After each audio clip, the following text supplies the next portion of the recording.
Regular लिए बेटा, regular रहिए। एंड आई होप आप सबके पास अपनी स्टूडेंट आईडी है। अगर किसी की स्टूडेंट आईडी नहीं है, आई थिंक सिया आपकी भी स्टूडेंट आईडी बन चुकी है ना, शायद से बनी है, नहीं बनी सिया, महक? Yes sir. सर वो रोल नंबर ही होता है 10th का? नहीं नहीं नहीं, आपकी स्टूडेंट आईडी अलग से बनती है, कोई बात नहीं सिया, मैं आपसे आई थिंक टच में आके एक बार आपसे आईडी आपका एक जनरेट करा देंगे आपका, ठीक है? वैसे आप टेस्ट दे पा रहे हो ना? टेस्ट जब आप दे पा रहे हो सिया, तो आप आईडी यूज कर रहे हो ना उसके लिए, टेस्ट में जाने के लिए? Yes sir. हाँ जी, वो एक बार आईडी मुझे व्हाट्सएप कर दीजिएगा, ठीक है? Yes sir. so I can check whether you are reflecting in the dashboard or not, ठीक है? ऑलराइट देन, चलिए फिर आगे बढ़ते हैं and let's start with new chapter. So आपका नहीं, पहले हम ये चैप्टर खत्म करते हैं and then let's start with new chapter which will be happening 2 days down the line. Alright, बताइए अश्वानी, क्या सवाल है आपका? No sir. कुछ सवाल नहीं है, अच्छा हैंड रेज्ड है आपका।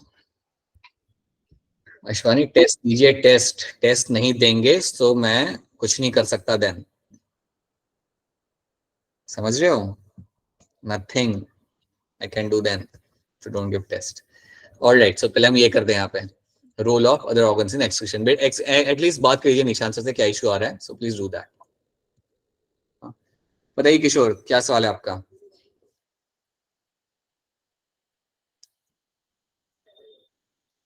किशोर सोनी, आपका हैंड रेज्ड है? अच्छा, वैसे हैंड रेज्ड है, ओके। सो अभी तक हमने देखा था कि यार हमारी किडनी किस तरीके से रोल प्ले करती है आपका एक्सक्रीशन के टाइम पे। अभी हम बात करते हैं कि हमारे बाकी के ऑर्गन्स हमारे यहाँ पे क्या रोल प्ले करते हैं। सो हम यहाँ पे देख लेते हैं as example of my lungs. So lungs क्या करेंगे? Lungs are also going to play some amount of role in my excretion. तो यहाँ पे क्या होगा, लंग्स में से आपका एक सर्टेन अमाउंट ऑफ CO2 आप बॉडी के बाहर निकालते हो। ये बात आप जानते हो that a large amount of CO2 is throne outside the body via lungs. कितना बाहर जा रहा है? 200 ml पर मिनट। सो 200 ml पर मिनट आपका जो CO2 होता है वो आप बॉडी के बाहर निकाल रहे होते हो वाया लंग्स। तो ये चीज आपको यहाँ पे याद रखना, this is one thing you have to know that this is the amount of CO2 you are throwing out per minute, right? इसके साथ साथ लंग्स में से एक और चीज आपकी बाहर निकलेगी, मॉइस्चर।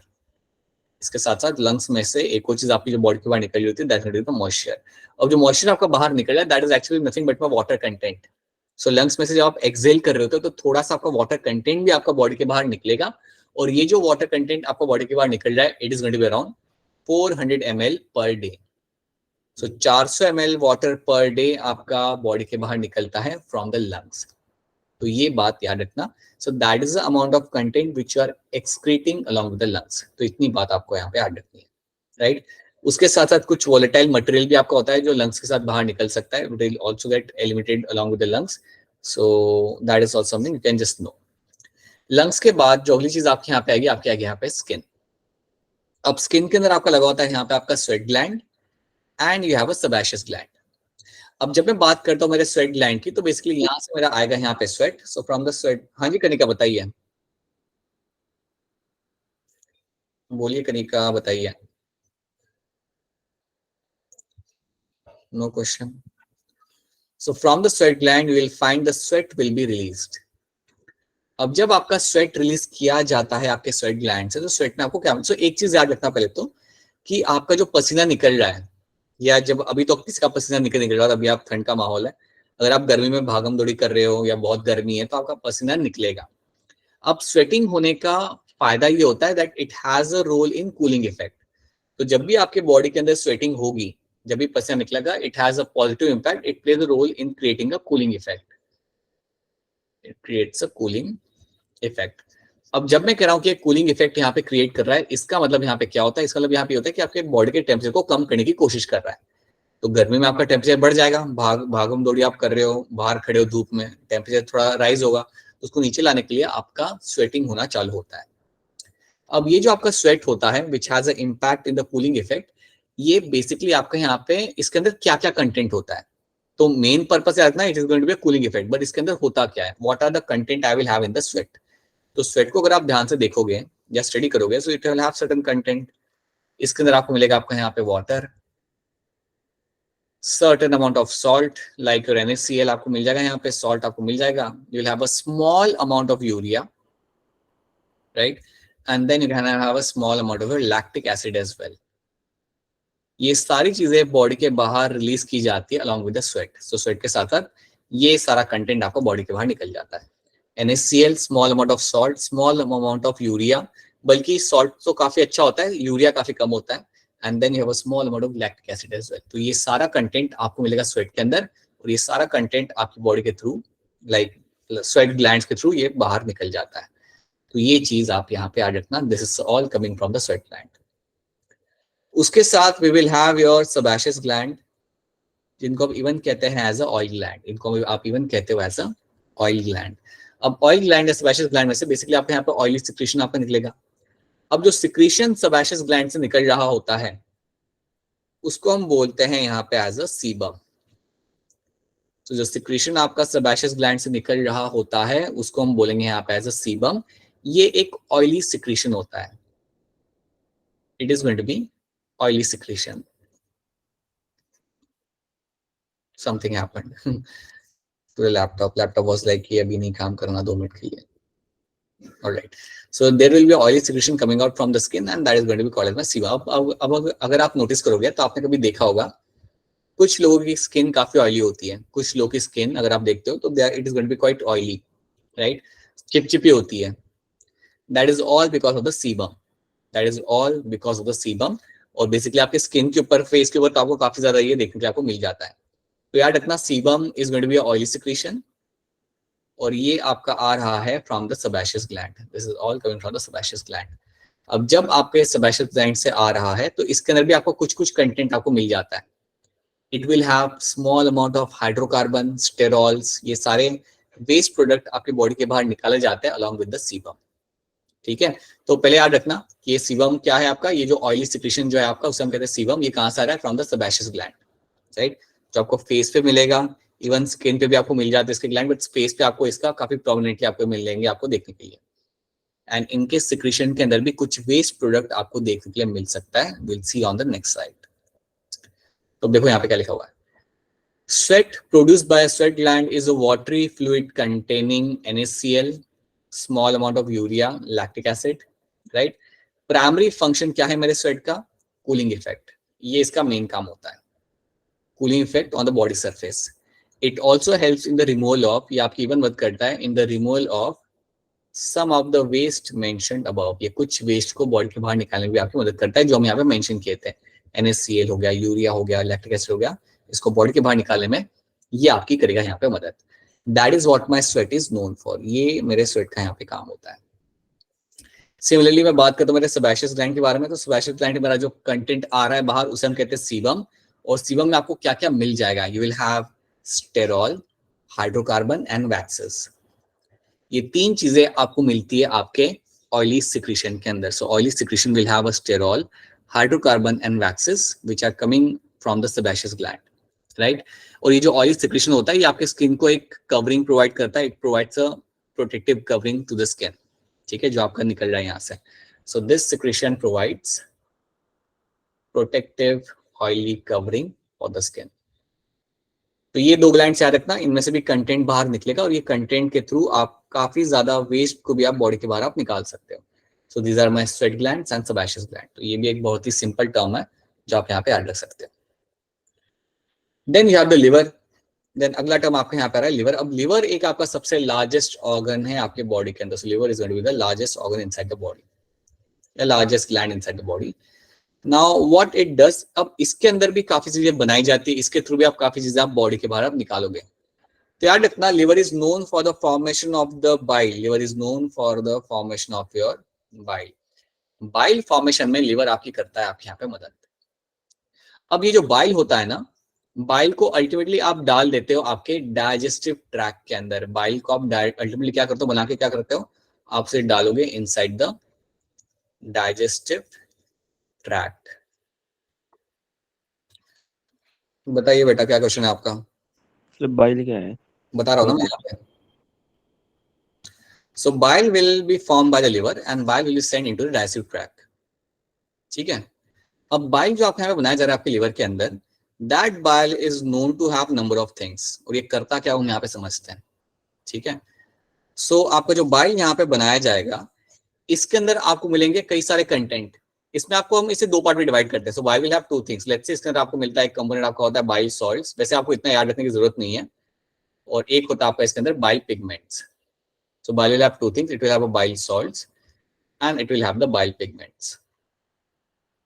ठीक है, पिगमेंट्स आपके कोई काम के नहीं होते हैं, पिगमेंट्स आपके कोई काम के यहाँ पे नहीं होते हैं, राइट। पिगमेंट्स आपके यहाँ पे होंगे like bilirubin and you have a biliverdin. So bilirubin and biliverdin are two pigments आपको मिलते हैं, ये आपके लिए वेस्ट है, these are going to be the waste. Along with that you will also have a cholesterol in the bile. So bile के अंदर आपको एक और चीज मिलती है जो कोई काम की नहीं होती, उसे हम कहते हैं cholesterol. So bile will also have a, it's a fluid. Bile is basically a fluid और इस fluid के अंदर आपको मिलेगा आपके bile salts आपको मिलेंगे, कुछ salts आपको मिल जाएंगे यहाँ पे, आपको इसके अंदर कुछ आपको pigments मिल जाएंगे.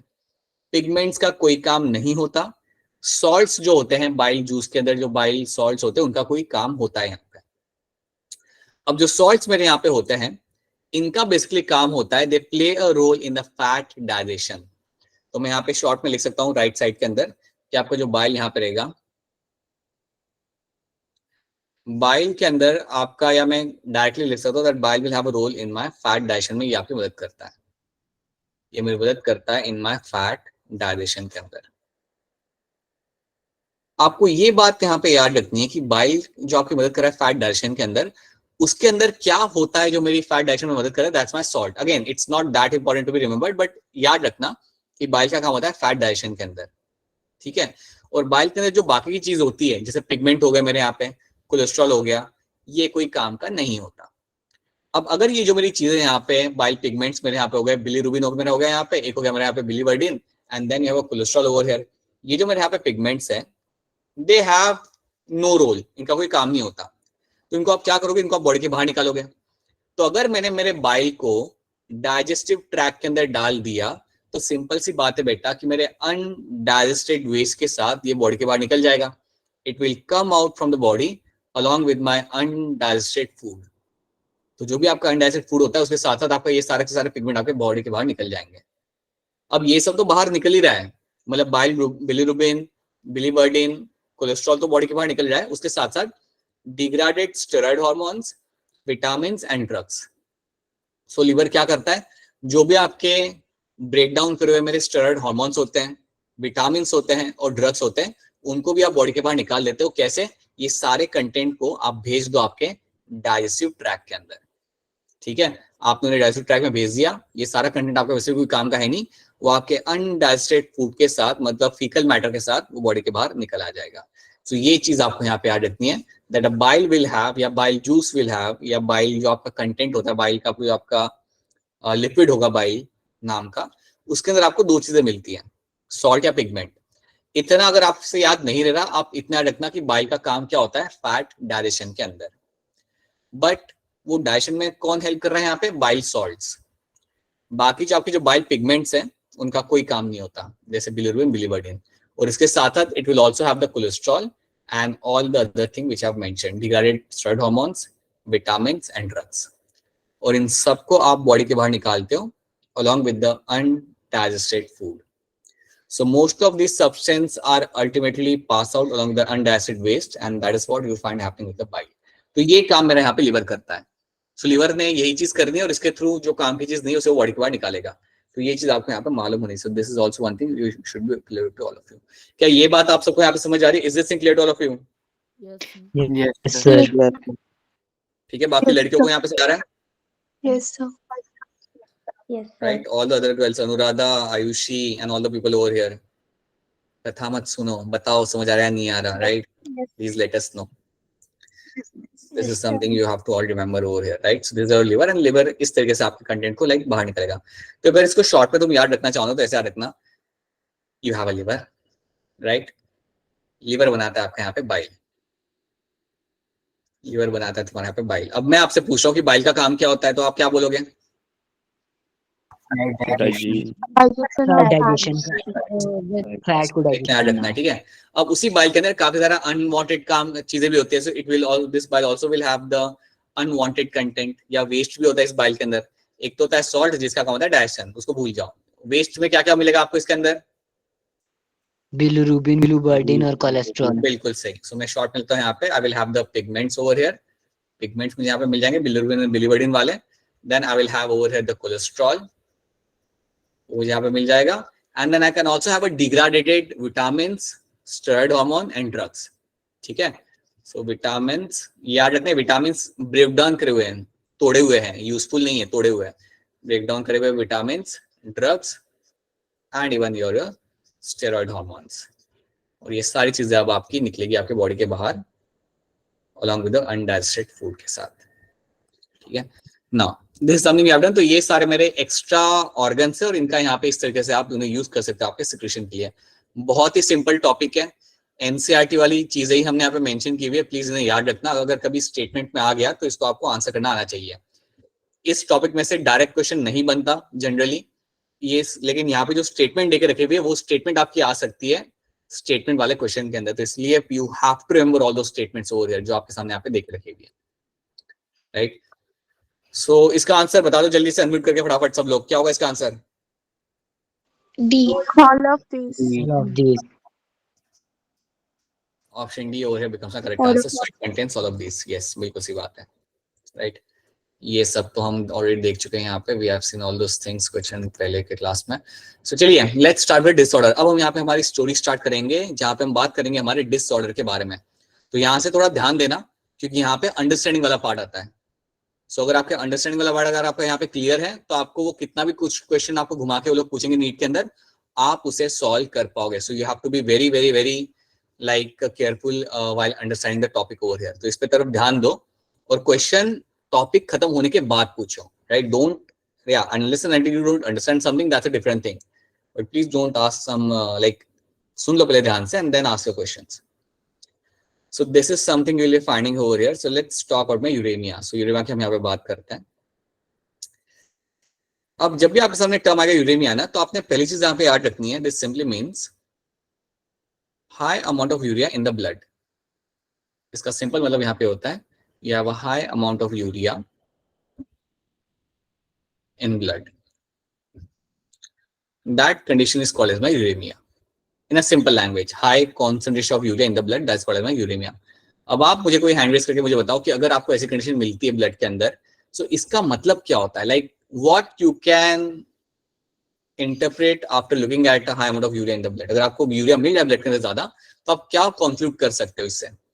Please raise your hand and try to tell me, explain me this कि अगर आपको यूरिया ब्लड में ज्यादा मिल जाए देन आप इससे आप क्या जज कर सकते हो? बताइए अक्षरा। Lack of vasopressin. नहीं। अपूर्वा बताइए। सर नेफ्रॉन्स की फंक्शनिंग अफेक्ट हो रही है। Okay, nephrons are not working properly, ठीक है। और कौन है यहाँ पे? और किसी ने हैंड रेज किया था? Anyone else? पोडोसाइट्स वर्क नहीं कर रही अच्छी तरह। ये भी अच्छा है, ठीक है। पोडोसाइट्स काम नहीं कर रहे हैं, तो पोडोसाइट्स काम नहीं करेंगे तो बेटा फिर तो मतलब आई डोंट अंडरस्टैंड, लाइक एक बार फिर एक्चुअली पोडोसाइट्स काम नहीं कर रहे मतलब क्या, छोटे हो गए या बड़े हो गए? मतलब छोटे, अच्छी तरह फिल्टर नहीं कर रहे। Filtration, so nephron not working, ठीक है, नेफ्रॉन नॉट वर्किंग। बताओ वरुण क्या कर रहे हो, बोलो। सर कुछ नहीं, आपने हैंड रेज किया था ना? अच्छा, ओके, चेक करिए।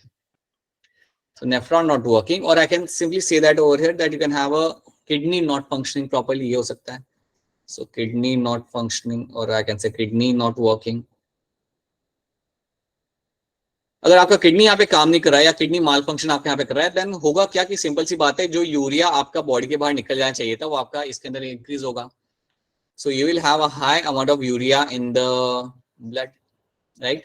सो अगर आपको यूरिया अगर आपको ज्यादा मिल जाए ब्लड के अंदर, तो आप ये चीज आप यहाँ पे याद रखना कि आपका किडनी यहाँ पे काम नहीं कर रहा है। सो kidney over here is not working, या किडनी आपके यहाँ पे इट इज माल फंक्शनिंग। सो अगर आपका किडनी का अगर आपके यहाँ पे माल फंक्शन होता है, देन श्योरली क्या होगा, जो यूरिया यूरिन के थ्रू बाहर निकलना चाहिए था वो निकल नहीं रहा, and that is why you have a high urea in the blood. तो पहले तो आप ये बात रखना कि यूरेमिया इज अ इंडिकेटर कि आपकी किडनी सही से यहाँ पे काम नहीं कर रही। नेफ्रॉन, या सिंपल लैंग्वेज में अगर कलेक्टिवली जनरल टर्म में बोलूं कि आपकी किडनी आपके यहाँ पे काम नहीं कर रही। अगर ऐसा होता है then you can have a high amount of urea in the blood, ठीक है।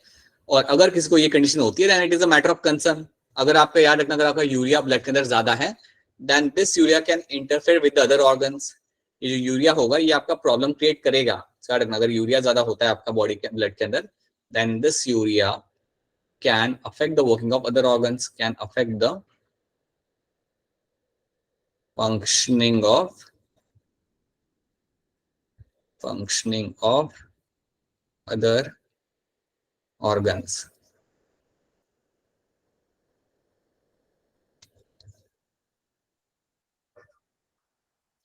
So ये चीज याद रखना कि ये आपका यूरिया बाकी ऑर्गन्स के फंक्शन को वहां पे अफेक्ट कर सकता है. So that can actually have an impact on the function of the other organs. So that's why you have to have them in a control. इसको इसलिए हमेशा कम ही रहना चाहिए. ठीक है, तो फिलहाल के लिए आप इतनी चीज यहाँ पे याद रखो. अब आपको एक जो चीज यहाँ पे समझनी है कि अगर आपका यूरिया अगर आपका यहाँ पे बढ़ रहा है, then it is a sign of a renal failure, जिसे हम बाद में अलग से देखेंगे कि आपका यहाँ पे मतलब आपका किडनी काम नहीं करता, उसे हम कहते हैं रेनल फेलियर. तो आपको यहाँ पे होते हुए मिल सकता है. अब एक और चीज हम यहाँ पे समझते हैं that if you have a of urea in the blood, there is a possibility also कि आपका यूरिन फॉर्मेशन भी आपके यहाँ पे कम हो चुका है. एक पॉसिबिलिटी आपके यहाँ पे ये भी कि यूरिन फॉर्मेशन भी आपके यहाँ पे कम हो चुका है, और जिसके वजह से यू कैन सी दैट कि जो यूरिन आउटपुट आपका होना चाहिए वो आपके यहाँ पे काफी कम हो चुका होगा. Again will see that separately, but ये सारी पॉसिबिलिटी आपके यहाँ पे हो सकती है.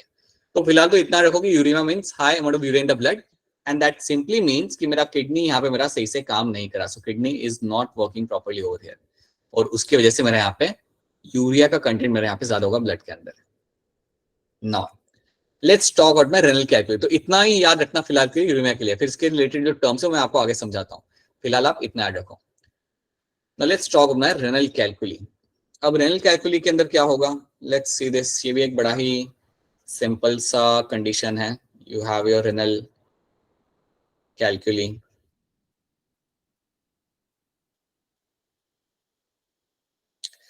रेनल कैलकुली को आप सिंपल लैंग्वेज में याद रख सकते हैं as a kidney stone. This is nothing but your kidney stone वाली कंडीशन. अब इसको थोड़ा सा आराम से समझते हैं कि इसमें होता क्या है. You will find oxalate salt formation. Oxalate salts की वजह से आपका किडनी स्टोन फॉर्मेशन आपका यहाँ पे होता है. सो ऑक्सलेट सॉल्ट्स क्या होते हैं हम देख लेते हैं. सो अगर आपके सामने टर्म आ रहा है ऑक्सलेट सॉल्ट, तो याद रखना ये एक ऐसा कंपोनेंट है, एक ऐसा मॉलिक्यूल है, बायोमॉलिक्यूल है, जो आपको खाने के अंदर मिल जाता है. कई सारे फूड पार्टिकल्स में या फूड वाले इंग्रेडिएंट्स के अंदर आपको मिलेगा ये देखने के लिए. जैसे ऑक्सलेट सॉल्ट्स आपको मिल जाते हैं आपके बीट के अंदर. You will find them in the beet. You can also find them in the tomato as well, right. So ये आपके कुछ फूड प्रोडक्ट है जिसके अंदर आपको ऑक्सलेट सॉल्ट्स आपको मिल जाते हैं. इससे ज्यादा होते हैं, बट कई सारे फूड प्रोडक्ट के नाम मैं लूंगा नहीं बिकॉज आपने सुने नहीं होंगे. लाइक चिया सीड्स आपके हो गए, उनको अगर कोई कंज्यूम करे तो उसमें भी आपको ऑक्सलेट सॉल्ट्स आपको मिल जाते हैं, right. So we won't mention them, but ये दो आपके एग्जांपल है जिनसे आप वाकिफ हैं. सो इसके अंदर आपको ऑक्सलेट सॉल्ट्स आपको काफी ज्यादा मिल जाते हैं. अब ये सॉल्ट करता क्या है. अगर आप ऐसी चीजें खा रहे हो जिसमें बीटरूट है, बीटरूट आप खा रहे हो, टोमेटो खा रहे हो बहुत ज्यादा अमाउंट में, देखिए हर किसी के बॉडी में ये सॉल्ट रहता है एक सर्टेन अमाउंट में, which is a normal thing. अगर इस सॉल्ट का अमाउंट बहुत ज्यादा हो जाता है बॉडी के अंदर, देन क्या हो सकता है, then they can form some crystals. Then oxalate salts can form some crystals. So there will be a crystal formation which will be seen. There will be a crystals formed. तो basically crystals are nothing but my stones. ये जो crystals हम यहाँ बना रहे हैं ना, ये जो हम कह रहे हैं क्रिस्टल्स, ये कुछ नहीं है, ये आपके यहाँ पे स्टोन्स है. तो आपको क्या मिलेगा होते हुए, ये ऑक्सलेट सॉल्ट्स जो मेरे यहाँ पे होंगे ये अल्टीमेटली मेरे यहाँ पे स्टोन्स बनाएंगे. दे विल फॉर्म, ये मैं स्टार बना रहा हूँ, बट दे विल फॉर्म अलग अलग शेप के आपके यहाँ वो लोग स्टोन्स यहाँ पे बनाना चालू करेंगे. अब ये जो स्टोन फॉर्मेशन मेरा यहाँ पे हो रहा है, this is nothing but my stone formation. Crystal formation मतलब मेरा स्टोन फॉर्मेशन. अब जो स्टोन फॉर्मेशन मेरा यहाँ पे हो रहा है, ये मेरा कहाँ पे हो रहा होगा.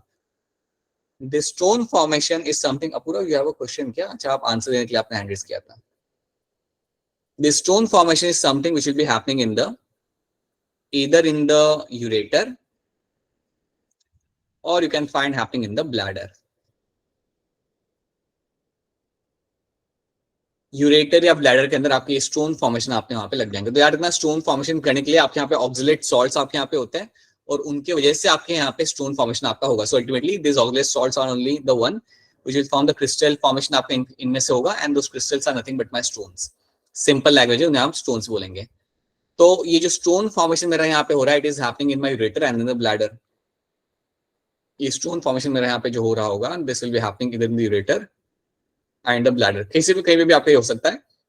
कई बार तो ये स्टोन फॉर्मेशन आपको इवन होता है देखने के लिए आपको मिलता है in the renal pelvis.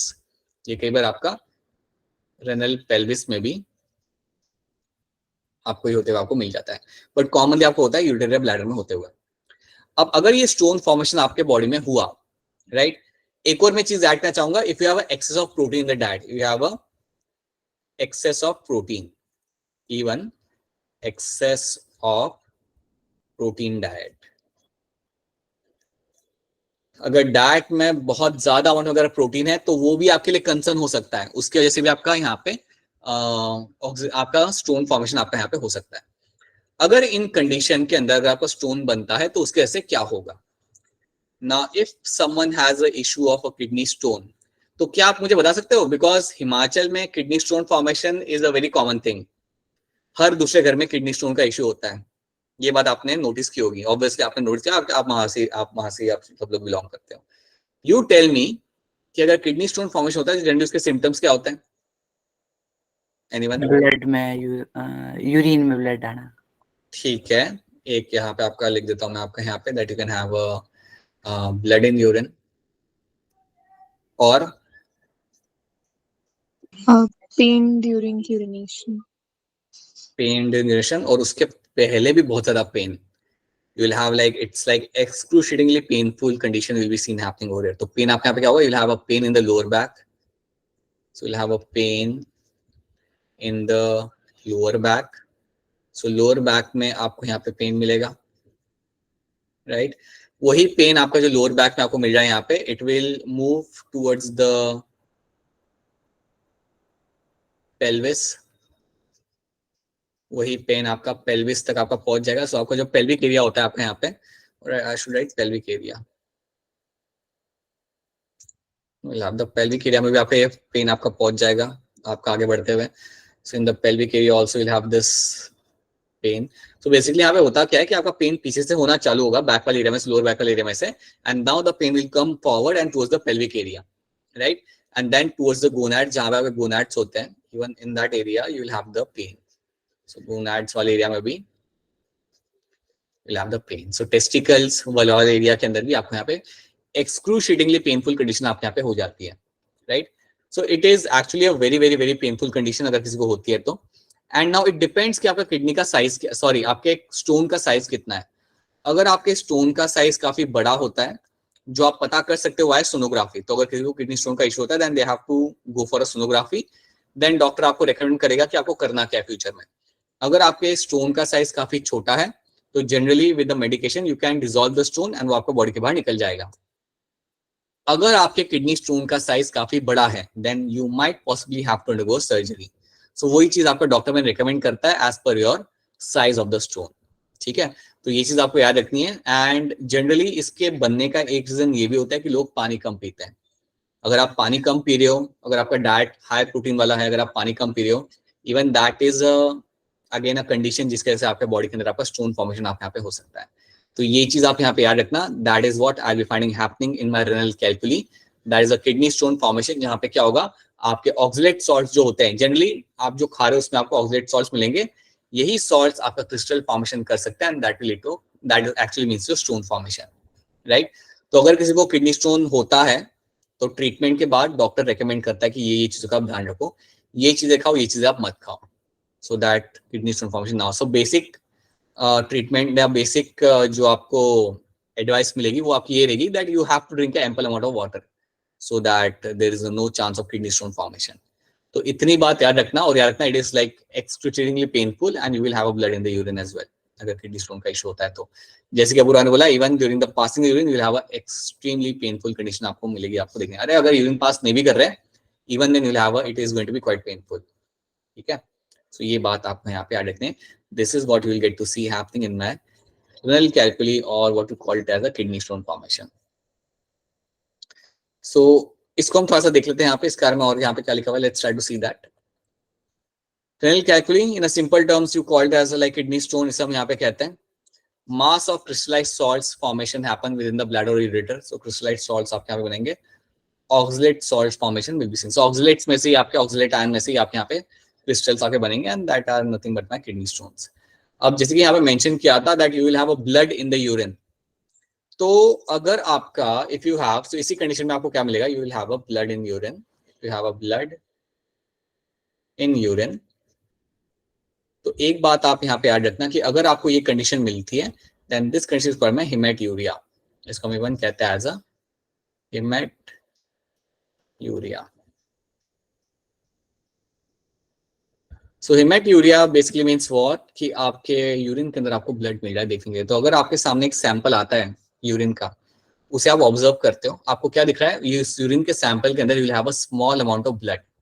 If the urine sample has a small amount of blood, then that means the person, you can directly say that he is suffering with the hematuria. So अगर blood के अंदर urine है, right, अगर urine अगर blood है, then the condition is called हेमेट्यूरिया। अब ये blood आता कहाँ से है? देखो होता क्या है कि जब आपका स्टोन बनता है तो आपका जो किडनी स्टोन होगा वो फ्रिक्शन क्रिएट करेगा with the wall of the ureter और with the wall of the bladder. तो याद रखना जो आपका जो किडनी का जो आपका स्टोन रहता है, the stone can create a friction, it can create a friction। ये फ्रिक्शन किससे वो क्रिएट कर सकता है? ये फ्रिक्शन वो क्रिएट कर सकता है with the bladder wall, right. So you have a bladder wall जिससे आपको एक फ्रिक्शन यहाँ पे आपको क्रिएट किया जा सकता है, और else it will be creating a friction with your ureter wall. तो अगर आपके यहाँ पे फ्रिक्शन क्रिएट होता है देन उसके वजह से आपको थोड़ा बहुत ब्लीडिंग होकर आपका निकल सकता है। सो यू कैन फाइंड उसके वजह से आपका थोड़ा बहुत ब्लीडिंग हो सकता है, and now that blood can be seen in the urine, right. अब अगर आपको ब्लड मिल रहा है यूरिन में तो कभी कभी कोई और रीजन भी हो सकता है उसके होने का, not every time it has to be like kidney stone का इशू, ठीक है। कई बार कोई इंटरनल अगर इन्फेक्शन हो तो उसकी वजह से आपका ब्लड आपको मिल सकता है यूरिन के अंदर, बट जनरली देखा गया that you will have a small amount of blood can be seen in the urine when a person is suffering with the kidney stone, ठीक है। तो इतनी इन्फॉर्मेशन याद रखना, इतनी इन्फॉर्मेशन अगर आपको याद रह सकते हो, अगर आप इतनी इन्फॉर्मेशन अगर आप संभाल सकते हो अपने दिमाग के अंदर, देन आपको क्वेश्चन सॉल्व करने में कोई दिक्कत यहाँ पे नहीं आएगी। So that is all you have to know about the renal calculi, that in a simple term is going to be my kidney stone formation. Himachal में किडनी स्टोन बनने का एक रीजन ये भी होता है that you have water which has a high amount of mineral content. अगर आपको मालूम होगा, आपने you know that you don't like, we generally we use a hard water, like we use a direct water from the source of river to drink, हम भी वही consume करते थे। सो जो पानी आप पी रहे हो तो उसमें काफी ज्यादा आपका मिनरल कंटेंट आपका होता है, तो कई बार उसके वजह से भी आपका किडनी स्टोन फॉर्मेशन आपका पे हो जाता है, ठीक है, which is very very very common in Himachal, it is very common in the Uttarakhand as well, it's a very common thing, ठीक है। तो क्या रेनल कैल्कुली आप सबको यहाँ पे समझ आ रहा है? Is the term clear to all of you? Yes Yes, sir. Yes. बाकी लड़कियों को यहाँ पे समझ आ रहा है? सर अरे अरे अरे अरे, हाँ बोलो बेटा, बोलो वरुण, बोलो, पहले आप बोल लो। ऑक्सलेट साल्ट की वैल्यू अगर बॉडी में कम होती है सर तब भी क्रिस्टल्स फॉर्म होंगे? ना, अगर कम है तो क्यों ही क्रिस्टल फॉर्म होंगे, अगर ज्यादा होता है तब दिक्कत आती है क्रिस्टल शॉर्ट फॉर्मेशन की, कम है तो कोई मतलब नहीं। ओके बताइए बाकी लड़कियों को समझ आ रहा है नहीं आ रहा? अक्षरा, अपूर्वा, आयुषी, समृति, अनुराधा, सिया, महक, आप सबको समझ आ रही है ये सारी चीजें? Yes, sir. Yes, sir. जो भी लड़कियां हैं जिनका मैं नाम लेना भूल गया बिकॉज मुझे याद नहीं आ रहा अभी नाम आप सबका, सो आई होप आप सबको ये भी समझ आ रहा होगा। सो प्लीज बोल दिया करो यस, खुशी खुशी बोल दिया करो, right, so that we can proceed ahead. So that is my renal calculi. तो इतनी कहानी याद रखनी है, कोई कहानी में चीज समझ ना आए तो पूछ लेना, ठीक है। सो हाई प्रोटीन डाइट भी आपका ये सॉल्ट फॉर्मेशन कर सकता है, high protein diet can also lead to kidney stone formation. Now let's talk about my renal failure. बात करते हैं हमारे यहाँ पे रेनल फेलियर के बारे में कि रेनल फेलियर में यहाँ पे क्या होता है। तो अगर आपके सामने कोई पेशेंट आता है जो कहता है कि हमारे पास है इश्यू रेनल फेलियर का, तो सिंपली एक बात याद रखना, दैट मींस किडनी उनकी काम नहीं कर रही, राइट। रेनल फेलियर मतलब समझ जाओ कि किडनी उनकी वहां पे काम नहीं कर रही, सिंपल सी बात है, राइट। अब एक बात आप यहाँ पे याद रखना कि अगर आपकी एक किडनी काम नहीं कर रही, मैं लिख नहीं रहा हूं बट याद रखना कि अगर आपकी एक किडनी काम नहीं कर रही तो दूसरी किडनी नॉर्मली आउटपुट को संभाल, मतलब वर्कलोड को संभाल लेती है। 80% वर्कलोड दूसरी किडनी संभालेगी। इसलिए आप देखोगे काफी लोग होते हैं जिनके अंदर अगर रेनल फेलियर होता है तब भी वो सर्वाइव कर जाते हैं, उनको कोई दिक्कत नहीं आती, like they can live with a single kidney, right. मगर दोनों किडनी अगर गई आपकी, देन ये आपके लिए मैटर ऑफ कंसर्न होगा, then it becomes a severe matter of concern, right. तो चलिए देखते हैं ये होने का रीजन क्या होता है, क्या है कि आपकी किडनी आपकी काम नहीं कर रही, क्या ऐसी दिक्कत आ गई जिसके से your kidney have stopped functioning. So there can be number of reasons, right? जैसे हो सकता है you have a let's say you have a damaged renal tubules, you have a damaged renal tubules. Renal tubules मतलब PCT, DCT and your Henle's loop. अगर आपके renal tubules अगर आपके damaged हैं, अगर वो काम नहीं करेगा, वो टूटे हुए, ब्रेकडाउन किए हुए, then आपका यहाँ पे किडनी आपका काम नहीं करेगा, right? If you have some kind of infection, if there is going to be a certain kind of infection in the kidney, अगर किडनी के अंदर कोई infection हो जाता है, so there is going to be infection in kidney, तो इसके वजह से भी आपका किडनी आपका काम नहीं करेगा. You will also find the kidney will stop working, right? अगर you have a condition like कई बार आपके drugs होते हैं. Sometime you will have some drugs, right? And drugs can have an impact on the rest of drugs can have a negative impact. कई बार होता है ना कि आप ऐसे ड्रग्स ले रहे हो जो आपको लेने नहीं चाहिए और वो ड्रग्स जाके इम्पैक्ट कर आपके किडनी को, so they are affecting the kidney functioning, तो उससे भी आपकी किडनी काम करना बंद कर सकती है. Sometime even the antibiotics, कभी sometime even your antibiotics जो होते हैं अगर वो ज्यादा अमाउंट में लिए जाते हैं, so antibiotics can affect the functioning of the kidney, right? अगर आप ज्यादा एंटीबायोटिक अगर आप ले रहे हो, so कुछ एंटीबायोटिक के साइड इफेक्ट होते हैं that can affect the kidney functioning, so that all is called as my renal failure. ठीक है, ये सारे रीजन से आपका renal failure आपका हो सकता है. और भी कई सारे हो सकते हैं कि कोई अगर फिजिकल डैमेज हो चुका हो किडनी को तो एक्सीडेंट के बाद, so even in that case the kidney is not working. So in any condition अगर आपकी किडनी अगर आपकी काम नहीं करी सही तरीके से, right, then that is called as my renal failure. तो अगर कोई पर्सन है, अगर मैं आपके सामने केस ला के देता हूं कि यार इसको हुआ है रेनल फेलियर, तो समझ जाना उसके अंदर ग्लोमेरुलर फिल्ट्रेशन सही से हो नहीं रहा होगा, राइट? तो उसके अंदर glomerular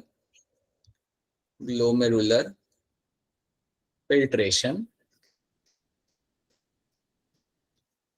will not take place, will not happen in appropriate way, right? इसका हो जाएगा आपका यहाँ पे माल फंक्शन. सो ग्लोमेरुलर फिल्ट्रेशन आपके यहाँ पे सही से होगा नहीं, मैं कहूंगा कि इसका माल फंक्शन यहाँ पे हो जाएगा. इसका मतलब यहाँ पे ये होता है कि आपका यूरिया जो है यहाँ पे वो आपका यहाँ पे फिल्टर नहीं हो पाएगा, राइट? यूरिया आपका फिल्टर नहीं हो पाएगा और इसी कंडीशन में क्या होगा, that you will have a high amount of urea in the blood. अब किडनी मेरी काम कर नहीं रही, यहाँ पे फिल्ट्रेशन मेरा यहाँ पे हो नहीं रहा, राइट? अगर मेरा फिल्ट्रेशन यहाँ पे सही से हो नहीं रहा तो सिंपल सी बात है मेरा यूरिया का लेवल यहाँ पे मेरा बढ़ जाएगा. So that can be seen happening over there, right?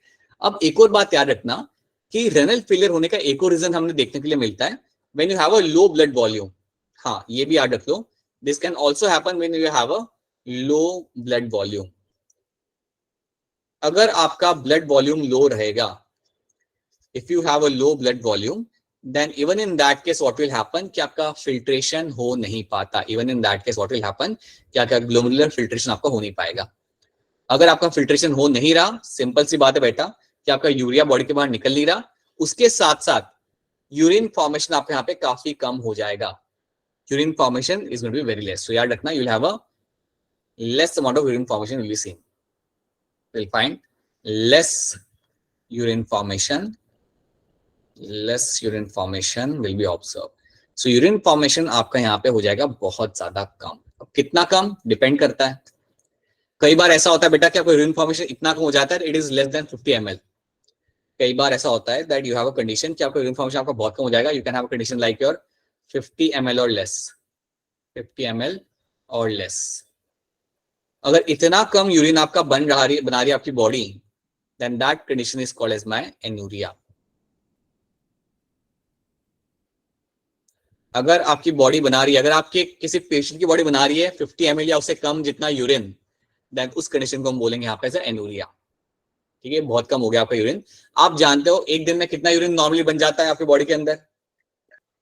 1.5 what centimetre feet litre होता है. 1.5 लीटर इतना आपका यूरिन आपका बनता है. आउटपुट इतना आपका रहता है दिन का. यहाँ पे आउटपुट कितना कम हो गया आपके यहाँ पे 50 ml बन रहा है, यहाँ पे 50 ml उससे कम बन रहा है आपके यहाँ पे. So that's not a good condition. That simply means that you will have a high amount of urea in the blood and कहीं से भी आपके लिए फायदेमंद नहीं है, वो आपके लिए डैमेजिंग ही है. तो पहले आप इतनी बात समझो कि अगर आपका रेनल फेलियर है, दैट मींस फिल्ट्रेशन वहां पे सही से नहीं हो रहा, राइट? और उसके होने के कई सारे रीजन आपके हो सकते हैं. या ट्यूब्यूल आपके ब्रेक हो, डैमेज हो, इन्फेक्शन हो किडनी के अंदर, ड्रग्स को छो उनके से आपके यहाँ पे इम्पैक्ट हो रहा है किडनी के ऊपर, antibiotics can have some time impact on the filtration, and then you have a low blood volume as well. अगर ब्लड वॉल्यूम अगर आपका कम है, then even then you have a blood pressure कम रहेगा, और ब्लड प्रेशर कम रहा तो फिल्ट्रेशन भी आपका यहाँ पे कम होगा। तो ये बात आपको यहाँ पे समझनी है। तो क्या ये वाली स्लाइड आप सबको यहाँ पे समझ आ रही है? Yes sir. Yes sir. ठीक है, पहले तो ये वाली स्लाइड आपको यहाँ पे समझिए कि यार यहाँ पे क्या मेरी यहाँ पे सर कहानी है। बताओ हिम्मत सिंह, बताओ, बोलो। सर रेनल फेलियर में सर एक ही किडनी डैमेज होती है सर? ना, दोनों डैमेज हो रही है। बताइए हिम्मत सिंह, बोलिए। सर एन्यूरिया वाला रिपीट करना है। एन्यूरिया का मतलब यहाँ पे होता है हिम्मत सिंह कि अगर आपकी बॉडी बना रही है 50 ml या उससे कम यूरिन पर डे, अगर आपकी बॉडी बना रही है, अगर आपकी किडनी बना रही है 50 ml और less than that urine per day, then that condition is called as anuria. That condition is called as anuria. ठीक है, अगर ऐसा हो रहा है तो समझ जाना दैट इटसेल्फ मींस कि आपकी किडनी काम नहीं करी सही तरीके से। और अगर मेरी कह रहा हूं कि मेरी किडनी सही से काम नहीं करी, then I can call it is as a renal failure. ठीक है, तो ये बात समझिए, ताकि आपके सामने कितना भी वो लोग घुमा के क्वेश्चन आपके सामने रखे, आपको आंसर करना आना चाहिए, right? So that is something should be clear to all of you. I don't know what is happening outside, right? So this is something should be clear to all of you. ये बात आप यहाँ पे, I think आपको भी आवाज आ रही है मेरे एंड से या नहीं आ रही? आपको डिस्टर्बेंस नहीं आ रहा? आ रहा है? नहीं आ रहा? नहीं आ रही है सर। आ रहा है। नहीं आ रही, ठीक है, चलो। So ये बात आप यहाँ पे आ रही था। तो हिम्मत सिंह याद रखना, 50 ml or less than urine formed is called as एनुरिया। ठीक है, चलो यहाँ पे थोड़ा सा देख लेते क्या लिखा हुआ है। डिक्रीज और cessation of a glomerular filtration, filtration आपका या फिर कम हो चुका है या फिर बिल्कुल बंद हो चुका है, राइट? एक्यूट रेनल फेलियर में क्या हो रहा है कि आपका बोथ किडनी स्टॉप वर्किंग, दोनों किडनी यहाँ पे काम करना बंद कर देती है। Daily urine output is less then 250 ml, daily urine output आपका बहुत कम हो रहा है, 250 ml के नीचे आ रहा है, राइट? और 50 ml जितना हो गया, इतना कम हो गया, देन यू कॉल इट एनुरिया। क्या रीजन है आपका यहाँ पे? You have a low blood volume, damage renal tubules and antibiotics, drugs, right? Antibiotics and यहाँ पे कॉमा आएगा, and drugs can have an impact on the kidney. ये सारे आपके किडनी के ऊपर इम्पैक्ट कर सकते हैं, जिसकी वजह से आपका रेनल फेलियर आपके यहाँ पे हो सकता है। ठीक है, अगर आपकी एक किडनी भी डैमेज हो रही है तब भी उसे रेनल फेलियर ही मैं बोलूंगा। अगर आपकी एक किडनी जा रही है, काम नहीं कर रही, तब भी उसे रेनल फेलियर ही बोलूंगा। बट अच्छी बात यह है कि उसके जाने की वजह से आपका स्टिल आपका दूसरा किडनी आपका काम संभाल रहा है। अगर दोनों जाती है देन ये एक प्रॉब्लम वाली बात हो जाती है। तो बताइए आप लोग, अगर आपको केस मिलता है जहां पे दोनों किडनी चली गई पेशेंट की, तो बताइए आप क्या बोलेंगे एज ए डॉक्टर? उसे क्या बोलेंगे, उसे क्या रेकमेंड करेंगे आप उसे? बताइए सर जाओ खुशी से धो। डायलिसिस। बहुत बढ़िया, ये देखो ये हमारे डॉक्टर साहब कह रहे हैं कि जाओ जितनी लाइफ बाकी खुशी से रहो। बताइए, हाँ अक्षरा बताइए। कोई अपने रिश्तेदार को कोई अपने रिश्तेदार को लेके आओ। अरे एक एक करके बताओ। हाँ पूरा बताइए, आप क्या बोलोगे? ट्रांसप्लांट। पूरा बोलेंगे, देखिए ट्रांसप्लांट करना पड़ेगा। ठीक है, चलो ये भी आंसर अच्छा है वैसे आपका, यहाँ पे चलिए लिखते हैं इस आंसर को हम यहाँ पे लिखते हैं। सो एक चीज आपने यहाँ बोली कि चलो भैया ट्रांसप्लांट करा सकते हैं, right? That's something you can do, transplant. हाँ क्या कहते हैं, ये क्या नाम था इसका? पुनीत क्या बोल रहे हो, बताओ। नहीं सर सेम ही, बट रिश्तेदार। मतलब तुम ये कह रहे हो कि आप उसे बोलोगे कि जाओ रिश्तेदार को लेके आओ ताकि उसमें से एक किडनी निकाल के हम लोग लाइक ट्रांसप्लांट कर सकें, ये कह रहे हो ना आप? Yes sir. बहुत बढ़िया बेटा, बहुत बढ़िया। कौन सा रिश्तेदार देता है बेटा? कौन सा रिश्तेदार किडनी देगा? Do you really think like at least we don't have such kind of relative कि मेरी किडनी चल नहीं रही है एंड आई एम लाइक कि अंकल थोड़ा किडनी ओनली वन। और एनीथिंग एल्स? बताइए अक्षरा, बताइए और क्या क्या हो सकता है इसके अंदर? नथिंग। अक्षरा एनालिसिस कर रही है अभी भी। हाँ पुणे ने तो आंसर। हिम्मत सिंह आप बताइए, हाँ बोलिए क्या कर सकते हैं हम यहाँ पे? तो किडनी रिपेयर करेंगे उसकी। किडनी रिपेयर करेंगे, सर डायलिसिस। डायलिसिस करेंगे हम यहाँ पे, बिल्कुल। So you can go for the haemodialysis.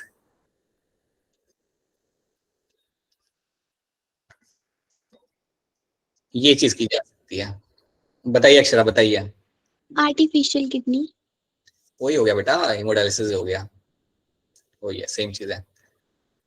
ये हम यहाँ पे लगाएंगे। और कोई आर्टिफिशियल किडनी नहीं होती, याद रखना, ठीक है? ऐसा नहीं होता कि कोई किडनी जैसा ऐसे प्लास्टिक का कुछ लगाते हैं अंदर, ऐसा कुछ नहीं होता। दिस वन टेक्निक में हीमोडायलिसिस, ये आप कर सकते हो यहाँ पे, ठीक है, इसको हम सेपरेटली अलग से सीखेंगे, लेकिन मैं आपको शॉर्ट में बताना चाहूंगा कि हीमोडायलिसिस में आप करते क्या हो. I am not writing, I will just right over here ताकि वो याद रहे आपको. यहाँ पे इसके अंदर भी आता है वो.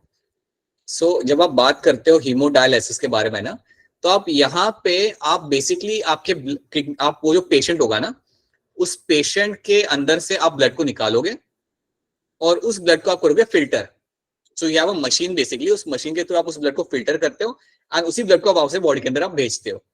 तो जनरली किसी को अगर किडनी फेलियर होता है या जिसको अगर हीमोडायलिसिस कराना पड़ता है, तो वो कराना पड़ता है आपको थ्राइस अ वीक जनरली. इसको हम सेपरेटली सीखेंगे क्या होता है इस पूरे टेक्निक के अंदर. बट याद रखना, हीमोडायलिसिस एक तरीका है जिसके थ्रू आप पेशेंट के ब्लड को आप फिल्टर कर सकते हो, राइट. ट्रांसप्लांटेशन करना बड़ा आसान नहीं होता क्योंकि आपको डोनर चाहिए होता है, और डोनर वो चाहिए होता है जो जिसका मैच करे आपके ब्लड टाइप के साथ. So it's a very difficult thing to find. लेकिन अगर ऐसा हो जाता है देन आप ट्रांसप्लांट करा सकते हो. But transplant is a very rare option जो आपको मिल पाता है easily. Generally people have to undergo haemodialysis. एक बार फिर कह रहा हूँ, सुन लो ध्यान से. हीमोडायलिसिस के अंदर आप पेशेंट में से ब्लड को निकालोगे, फिल्टर करोगे और वापस उसी ब्लड को आप पेशेंट के अंदर वापस छोड़ दोगे. That is something done in the haemodialysis. और ये हम सेपरेटली अलग से पढ़ेंगे इसमें करते क्या है, कैसे करते हैं हम इसे, राइट. मतलब बहुत डिटेल में नहीं, लेकिन एक सर्टेन लेवल तक हम उसे समझेंगे कि उसे क्या क्या जाता है. ठीक है, तो ये करना पड़ सकता है. And that is generally done thrice a week, हफ्ते में 3 बार. And it's a long procedure. एक बार करते समय आपके 4 से 5 घंटे आपके 5 से 6 घंटे आपके लग जाते हैं. Okay, now let's talk about my nephritis. चलिए अब बात करते हैं हमारे यहाँ पे नेफ्राइटिस के बारे में. नेफ्राइटिस आपके सामने टर्म आया तो आपको सिंपली एक चीज याद रखनी है, that is my inflammation of your kidney. एक जनरली आप यहाँ पे लिख सकते हो यहाँ पे as a inflammation of your kidney, that is called my nephritis. अब ये जो इन्फ्लेमेशन आपका यहाँ पे होता है, जो भी आपका यहाँ पे इन्फ्लेमेशन यहाँ पे होगा, ये इन्फ्लेमेशन होने का रीजन जनरली क्या होता है. सो हमने देखा गया है कि जनरली इन्फ्लेमेशन होने का रीजन आपके यहाँ पे होता है bacterial infection. That is what we have seen, that bacterial infection की वजह से आपका हो सकता है आपका यहाँ पे इन्फ्लेमेशन. अब अगर ये मेरा इन्फ्लेमेशन हो रहा है मेरे ग्लोमेरुलस के अंदर, अगर ये मेरा इन्फ्लेमेशन हो रहा है मेरे ग्लोमेरुलस के अंदर, then it is called as my glomerular nephritis. So अगर ये मेरा इन्फ्लेमेशन हो रहा है मेरे ग्लोमेरुलस के अंदर, if it is happening in the glomerulus, then आप यहाँ पे देख सकते हो क्या लिखा हुआ है. They have very clearly written over that it is my glomerular nephritis, right? So inflammation एक जनरल टर्म है, आपका नेफ्राइटिस है जनरल टर्म. वो डिपेंड करता है कि वो कहाँ पे हो रहा है. कई बार ग्लोमेरुलस में हो सकता है, कई बार हो सकता है रेनल पेल्विस के अंदर हो सकता है इन्फ्लेमेशन. सो इट डिपेंड्स कहाँ पे हो रहा है वो. बट जब भी ये आपका होगा, देखा गया it is happening because of the infection by the organism, and that organism is generally going to be the bacteria. और अगर ऐसा होता है देन अगेन आपका यूरिन फॉर्मेशन आपके यहाँ पे कम हो जाएगा. तो ये बात आपको यहाँ पे याद रखनी कि अगर किसी को नेफ्राइटिस होता है, नेफ्राइटिस का सिंपल मतलब याद रखना इन्फ्लेमेशन ऑफ योर किडनी. और अगर ये होता है then you will again have the urine formation will come down. Suddenly आपका यूरिन फॉर्मेशन आपके यहाँ पे काफी नीचे आपके यहाँ पे आ जाएगा. तो ये बात आपको यहाँ पे याद रखनी है. ठीक है, so this is all about my nephritis. Again, a very simple term which can be understood. Now, after that, अच्छा पहले ये बता दो, रेनल फेलियर सबको क्लियर है यहाँ पे? रेनल फेलियर और नेफ्राइटिस, क्या ये दोनों टर्म्स आप सबको यहाँ पे समझ आ रहे हैं? Yes. Yes, sir. Alright, ठीक है, चलिए. So this is something we have seen. अब हम देखते हैं हमारे यहाँ पे डायबिटीज इंसिपिडस, जो आप ऑलरेडी देख चुके हो. ये तो आप ऑलरेडी देख चुके हो. तो आप लोग मुझे एक्सप्लेन कर दो हैंड रेस पे. कौन बताएगा क्या हो रहा है हमारे डायबिटीज इंसिपिडस के अंदर, बताइए. सो चलिए, कौन ट्राई करेगा? 4 लोगों ने हैंड रेज किया हुआ है. बाकी लोग बेटा, बाकी लोग भी ट्राई करिए. क्या होता है डायबिटीज इंसिपिडस के अंदर? क्या तो था हमने लास्ट क्लास में. ओके, अभिषेक बताइए. Sir, high amount of glucose in urine. नहीं. So lack of AD. अरे बेटा, अरे वरुण, बाकी लोग भी है बेटा, लाइन में लगे हुए हैं. ऐसे कैसे? ऐसे थोड़ी होता है वरुण. सबको मौका मिलना चाहिए ना, अच्छे तरीके से मिलना चाहिए. नहीं मिलना चाहिए वरुण, क्या कहते हो? इक्वली मिलना चाहिए. बिल्कुल मिलना चाहिए, है ना? ऐसे नहीं बोलते बेटा, ऐसे नहीं बोलते. हाँ जी, तो गणेश आप बताइए क्या होता है इसके अंदर? Deficiency of vasopressin या ADH hormone.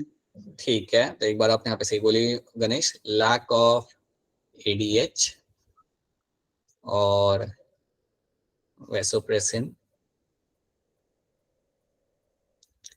एक ये रीजन इसका होता है। और कुछ ऐड करोगे निश्चित के अंदर? नहीं ऐड करोगे? अक्षर आप बताइए थोड़ा सा और इसके बारे में।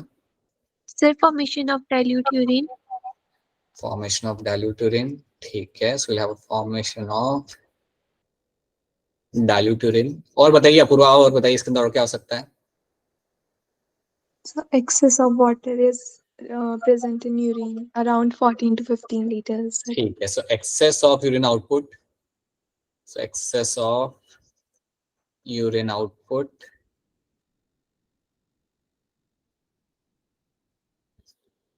अराउंड 14 to 15 लीटर, इतना आपका यूरिन आउटपुट आपके यहाँ पे हो जाएगा। अब बताइए वरुण, अब बताइए और क्या है इसके अंदर? सर सब कुछ तो बता दिया है। अब आप बताइए, अब आप सोच के बताइए कि अब उसमें और क्या आ सकता है, लाइक क्यों हो रहा है ये ऐसा, क्यों हो रहा है आपके हिसाब से, ऐसा हो क्यों रहा है वरुण? अब मुझे एक्सप्लेन करिए। ये सब आपने देख लिया, इसका होने का रीजन क्या है? कम ऑन वरुण बताइए, यहाँ पे आपको एक्सप्लेन करना है इसी तरीके से, क्या होगा इसके अंदर, क्या क्यों हो रहा है ये condition, why it is happening, why we are losing so much amount of water along with the urine, बोलिए। सर हमारी किडनी में जो किडनी से काम नहीं करती है ढंग से। नहीं, हिम्मत सिंह आप बताना चाहेंगे why it is happening, why lack of vasopressin is leading to this condition?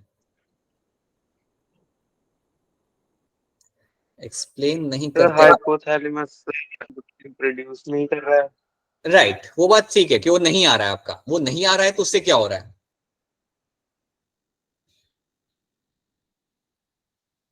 बताइए Akshara, what is happening here? Conducting duct H2 वो ऑब्जर्व नहीं हो रहा है। सही बात है, सही आंसर है आपका यहाँ पे, ठीक है अक्षरा कंप्लीट कर लीजिए, what is happening over here?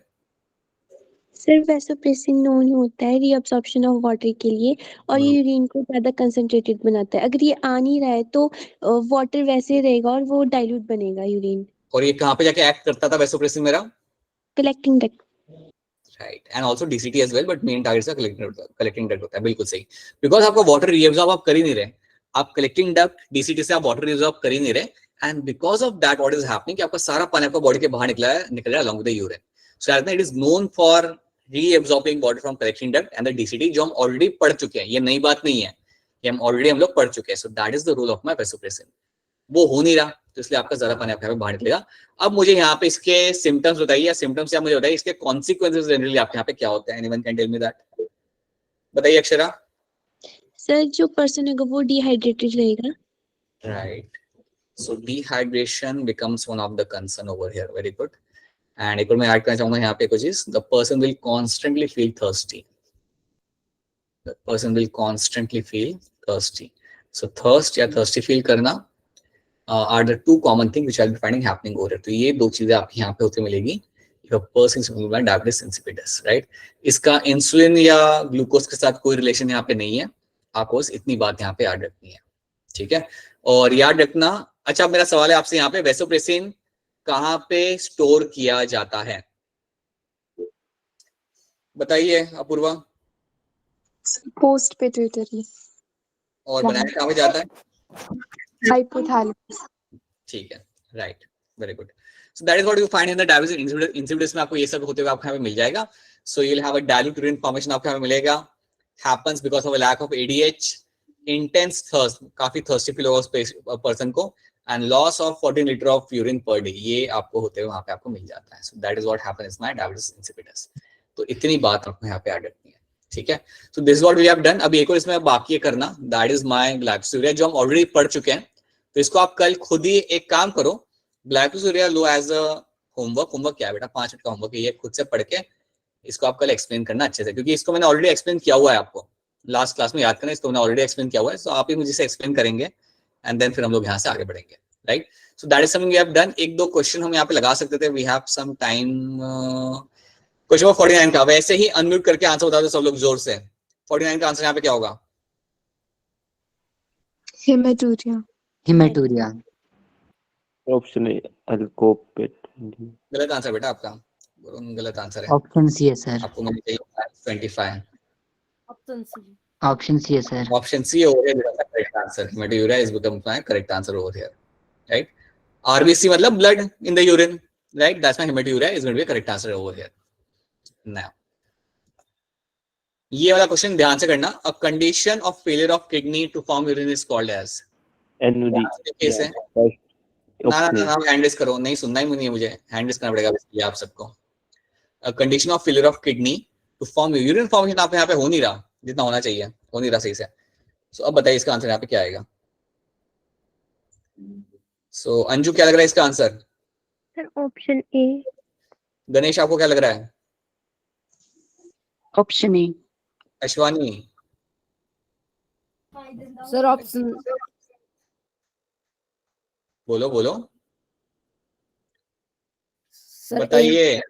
हाँ, option A becomes the correct answer. यहाँ पे आपको इन्फॉर्मेशन आपको यहाँ पे हो नहीं रहा and that is nothing but my anuria. ठीक है, ये वाला क्वेश्चन है 2018 का. ध्यान से देखिए, take your time, take your 1 minute and then raise your hand.